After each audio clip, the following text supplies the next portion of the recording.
Hi guys, so it looks like this guy from the Telegraph drew the shortest straw and was told to make a Brexit benefits video. Well, I feel sorry for him.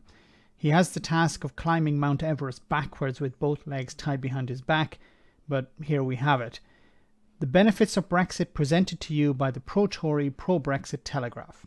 Let's jump in.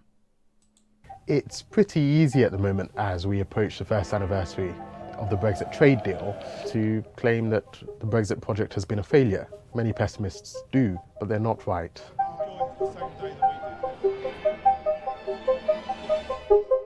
Whereas coronavirus might once have been an opportunity to implement the radical economic transformation required to fulfill the Brexit vision, it's now a block. It takes so much political energy, so much Whitehall capacity, so much media attention. Okay, so he started off by saying that many people will claim that Brexit has been a failure, and they're wrong. So, by that logic, Brexit has been a success. But then in the next breath, he says, but it couldn't have been a success because of the pandemic. The pandemic blocked it. It sucked the oxygen out of the room. We're too caught up with this pandemic in order to roll out the benefits of Brexit. But then how can you claim that Brexit is a success? But even if we're to give him that, there's a problem with that argument. The UK is one of the slowest recovering economies in the G7. And also European countries are recovering faster than the UK is out of the pandemic. So you can't continue to blame the pandemic. I know Brexiteers want to do that, but I'm sorry. You can't continue to use that as an excuse. That we scarcely hear about Brexit these days. We do see some good long-term trends, some benefits, even in this first year. I would divide the gains of Brexit into two categories. Okay, so now you're going to hear the benefits of Brexit. Spoilers, they don't include you. Okay, Brexit was never designed to help ordinary people. It was sold as a tool to get ordinary people to come out and vote for it. But it's not going to benefit ordinary people. He's going to describe how it's going to benefit the City of London, big business, things like that. But he doesn't give any examples, any real examples of how it benefits ordinary people. The first is the small direct gains made as a consequence of Brexit. Many of them have been taken advantage of in the last year. These are things like changing alcohol duties. Speaker, our reforms make the alcohol duty system simpler, fairer and healthier. And they are only possible because we've left the European Union. Okay, so I presume that because Rishi Sunak said it in the House of Commons, then it has to be true. Like when Boris Johnson speaks in the House of Commons, it has to be true. Now, in a sense, he's telling the truth, but of course, the devil is in the detail. Now, it says here, according to this website, and I'll leave a link in the description so you can check it out yourself. According to EU law, every EU country is required to levy an excise duty on beer at least €1.87 per 100 litres or 26.4 gallons, and degree of alcohol content, translating to approximately 0.03 or 3 cents per 33 millilitres of beer. Okay. But the problem with this is that the level of tax, so that's one tax. The UK is saying we need to leave the European Union in order to get rid of this tax. Okay, I'll give you that. But that's 3 cents on a bottle of beer.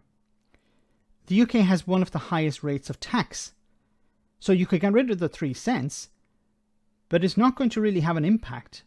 Because if you look, here's a list of countries from 2019.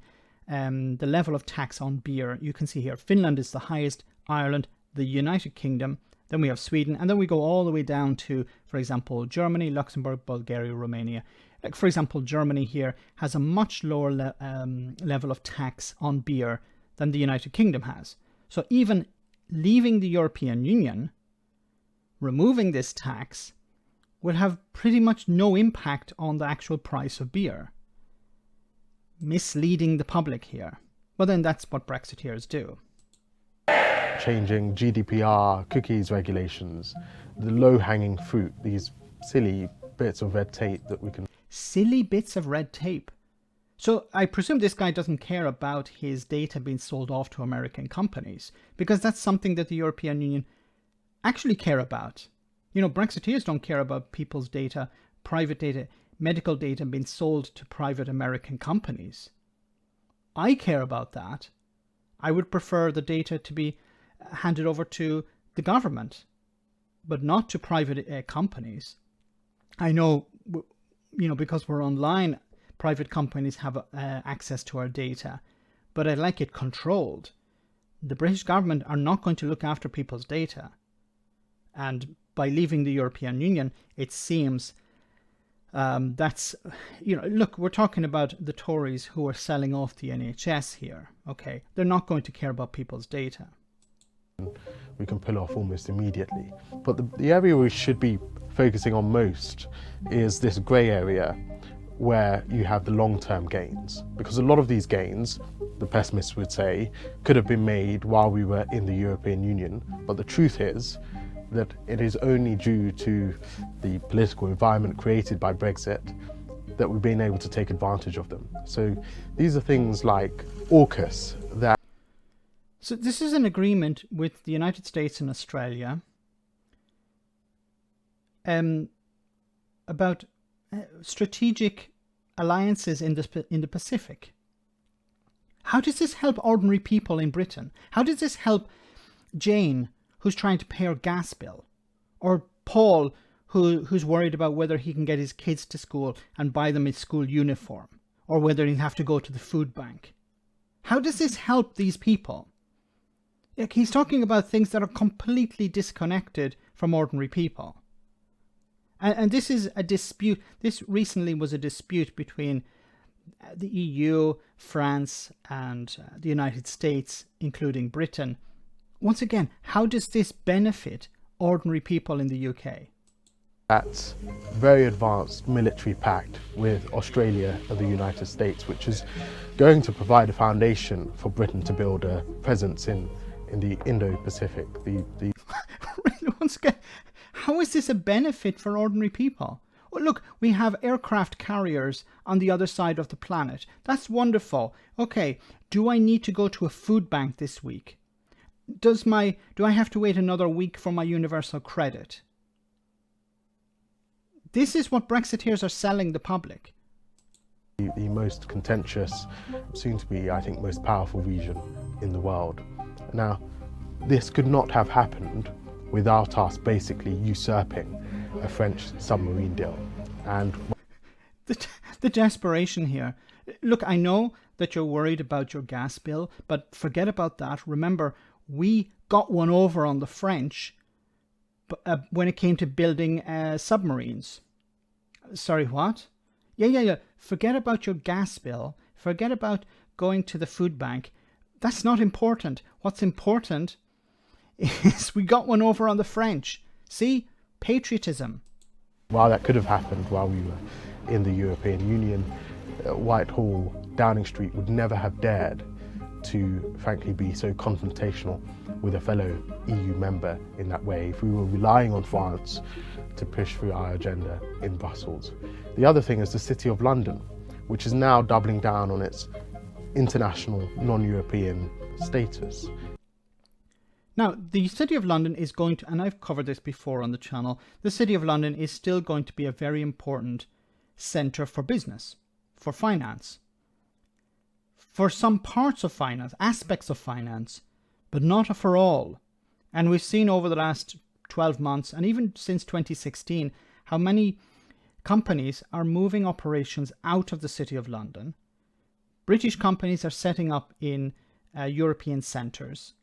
Jobs are going, and capital is going. Now, for when it comes to clearing, currency clearing, it's the City of London is still number one, and it will remain so for the foreseeable future. But this is not some benefit. This is, yes, we still have something. We haven't lost everything. That's a benefit. But also, once again, back to the main point here. How does this help ordinary people?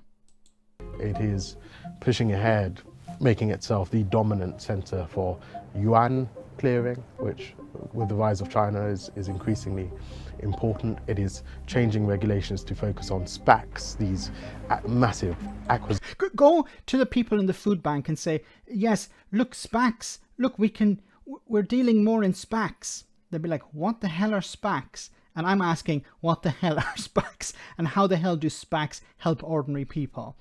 Probably not very much. Acquisition companies worth billions and billions. And of course, you've got the rise of unicorns, companies like Starling. Now, make no mistake, the City of London has always been innovative, but it is because of EU threats from Brussels, threats from Macron, attempts to take business away from the City of London, that it is now really focusing. Does he honestly think that the European countries threaten London and these businesses in London say, oh, okay, we better move or we're going to get punished in some way? It doesn't work like that. On making itself the most competitive financial capital in the world. And the other thing, of course, is the vaccines. We powered ahead, as we all now know, and purchased vaccines. We had a much better strategy because we had a vaccine task force led by a venture capitalist, and it wasn't led by bureaucrats in Brussels who had... I don't even have a comment for this because I've covered this so many times before. Their own vaccine program. So this is what we should be focusing on. This is what Brexiteers will say, you know, this is the area, this grey space is where the potential is. The difficulty is that a lot of it happens under the surface. It takes a long time to come to fruition. So yes, in this first year, a lot of pessimists may feel like they have the upper hand, but the truth is that the Brexit project is only just getting started. The Brexit project is only getting started. You just have to wait. Remember, Jacob Rees-Mogg said, wait 50 years. 50 years and you'll see the benefits of Brexit. Benefits for whom? Is it for ordinary people? Well, it doesn't seem to be the case. You know, he couldn't actually come up with one tangible example of how Brexit would help ordinary people. Zero. Nothing. Even the reducing alcohol tax, which if it was eliminated, as I said, would be about 3 cents on a bottle of beer. That's the most you could come up with for ordinary people, which, as I've explained, would still make it more expensive than other countries in Europe. So there's no real benefit here. What benefits has he laid out here? He's talked about how it'll help the City of London. Don't see how that's going to help ordinary people. He's explained how it's going to improve the military presence on the other side of the world. I still don't understand how that's going to help ordinary people.